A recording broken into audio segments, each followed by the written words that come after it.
don't believe he brought me this far to leave. The American Rescue Plan, which became law in March, was supposed to deliver billions of dollars in aid and loan forgiveness to the nation's underprivileged farmers. Instead, those funds are being held up by a federal lawsuit. The promise of aid that fails to materialize is all too familiar to many farmers of color, long subjected to discrimination in government programs. John Boyd has been tilling this soil for the last 3 decades, land that's been in his family for 100 years. My grandfather was able to raise 15 children on his farm. You say you're the classic case Yes. of the black farmer. The classic case. Why? Many black farmers were tied historically to the land, either through sharecropping or generational land. That's the way the blacks did it, and we were old school farmers. We farmed with limited resources. Banks weren't lending us any money. USDA really dogged black farmers and poor processing time. It took 387 days to process a black farm loan request and less than 30 days to process a white farm loan request. We spoke to Agriculture Secretary Tom Vilsack in April about disparities in the last year alone. In the COVID relief packages that were announced prior to the rescue plan, of those self-identified farmers who identified as white or black or Hispanic, black farmers received roughly $20 million in help through those COVID packages. White farmers received over $5.5 billion.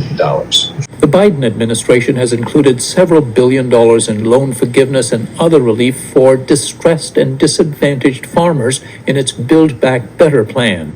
We know for a fact that socially disadvantaged producers were discriminated against by the United States Department of Agriculture. We know this. Earlier this year, Agriculture Secretary Tom Vilsack unveiled a similar $4 billion relief plan specifically for minority farmers in the American Rescue Plan. That triggered several lawsuits on behalf of white farmers claiming reverse discrimination, and it succeeded in suspending the program pending the outcome of the litigation.